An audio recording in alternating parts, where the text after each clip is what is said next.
कलयुग में इन स्थानों पर उपस्थित हैं भगवान हनुमान होंगे साक्षात दर्शन देते हैं।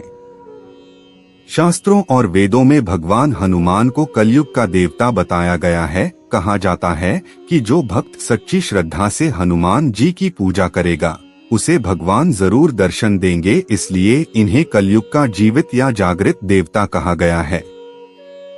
गंधमादन पर्वत, इस पर्वत पर कलयुग में भगवान हनुमान का निवास है। इसके कई प्रमाण कई जगहों पर मिलते हैं। कहा जाता है कि कई साधु संतों ने भी इसी स्थान पर तपस्या कर हनुमान जी के दर्शन प्राप्त किए। महर्षि कश्यप ने भी इसी पर्वत पर तपस्या की थी। यह पर्वत कैलाश पर्वत के उत्तर में स्थित है। भगवान राम से अमर होने का वरदान प्राप्त कर हनुमान जी ने इसी पर्वत को अपना निवास स्थान चुना।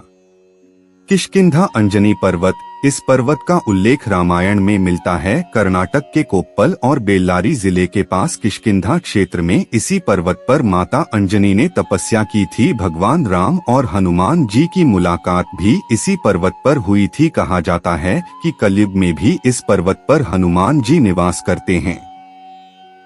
राम भक्त भगवान हनुमान केवल अपने भक्तों नहीं बल्कि राम भक्त के मन में भी बसते हैं। रामायण में उल्लेख मिलता है कि जब भगवान राम पृथ्वी लोक का परित्याग कर रहे थे तब उनके साथ भक्त हनुमान भी जाना चाहते थे, लेकिन राम जी ने कहा जब कलयुग का समय आएगा और धर्म का खात्मा हो रहा होगा तब जो राम भक्त होंगे तुम उनके दिलों में रहना। इसलिए राम भक्तों के दिलों में सदा हनुमान जी विराजित होते हैं। क्या हनुमान जी के कलयुग में होने का कोई साक्ष्य है?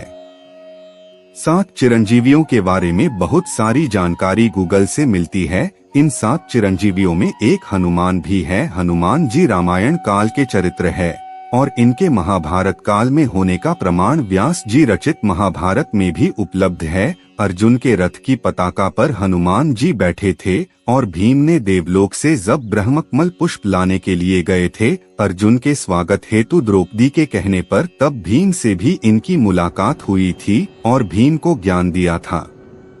अब बात करते हैं कलयुग काल में हनुमान जी की। श्री रामचरितमानस में श्री तुलसीदास जी की जीवनी दी है, जिसमें हनुमान जी ने तुलसीदास जी को राम भक्त तुलसीदास बनाया है और तुलसीदास जी को स्वयं हनुमान जी ने दर्शन दिए हैं। साथ ही श्री राम और लक्ष्मण जी से भी मिलवाया था। इस संबंध में दोहा भी है, चित्रकूट के घाट पे भाई संतन की भीड़, तुलसीदास चंदन घिसे तिलक लेत रघुवीर। सिर्फ इतना ही नहीं, तुलसीदास को भारद्वाज ऋषि और यमवल्क्य मुनि ने भी प्रयाग में दर्शन दिए थे। इसके बाद तुलसीदास जी को भगवान शिव ने और माता पार्वती ने भी दर्शन दिए तथा अपनी भाषा में रामायण लिखने को कहा तथा साथ ही बहुत प्रसिद्ध होने का वरदान दिया। यह श्री रामचरितमानस में संत तुलसीदास की जीवनी में लिखा है।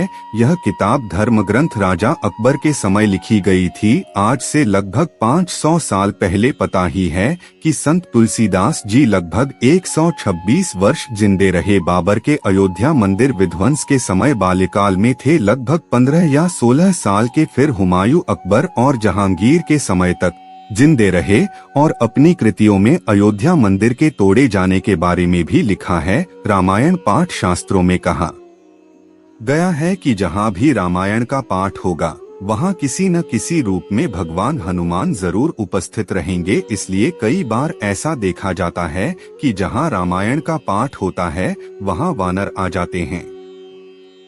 श्री रामचरितमानस में लिखा है कि जहाँ कहीं भी रामायण कथा होती है पूरे विश्व में, वहाँ सभी जगह एक ही समय में हनुमान अवश्य ही किसी न किसी रूप में उपलब्ध होते हैं।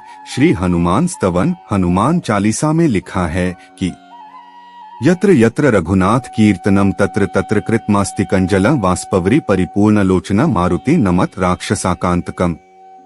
लिखा हुआ तो प्रमाण ही माना जाएगा। बाकी कितने ही भक्त हनुमान जी के हैं और कितने ही उनको देखने का या उनका अंश होने का दावा करते हैं। ऐसे ही एक संत बाबा नीम करोली वाले भी थे। इनका मुख्य धाम उत्तराखंड में कैंची धाम के नाम से कुमायूं में है। ऋषिकेश में भी हरिद्वार रोड पर एक मंदिर है बाबा के नाम से, जिसे हनुमान मंदिर ही कहा जाता है। हनुमान जी की विशाल प्रतिमा लगी है। इनके भक्त देश विदेश में है और बहुत समर्पित है। बाबा नीम करोली एक सिद्ध पुरुष थे। नीम करोली बाबा नीम करोली के भक्त उन्हें साक्षात हनुमान जी का ही अवतार मानते हैं। उनके भक्त मानते हैं कि कलयुग में नीम करोली बाबा के रूप में हनुमान जी का ही जन्म हुआ है। बाबा से जुड़े ऐसे कई चमत्कार हुए जो कि भगवान हनुमान से जुड़े हैं। मार्क जुकेरबर्ग फेसबुक के संस्थापक भी इनके बड़े भक्त हैं। एप्पल स्टोर के संस्थापक स्टीव जॉब्स भी इनके भक्त थे, ऐसा कहा जाता है, और कैंची धाम में दर्शन कर चुके हैं। बाबा के शरीर पर बाल बहुत अधिक थे, इसलिए भी लोग इनको हनुमान से जोड़ते हैं। कैंची धाम मंदिर निर्माण हेतु भूमि उत्तर प्रदेश के तत्कालीन मुख्यमंत्री चौधरी चरण सिंह ने बाबा के अनुरोध पर दी थी और जंगलात से स्थानांतरित करवाई थी। चौधरी चरण सिंह को भी बाबा ने कुछ चमत्कार दिखाया था। बाबा की महिमा है, सिद्ध पुरुष माने जाते हैं।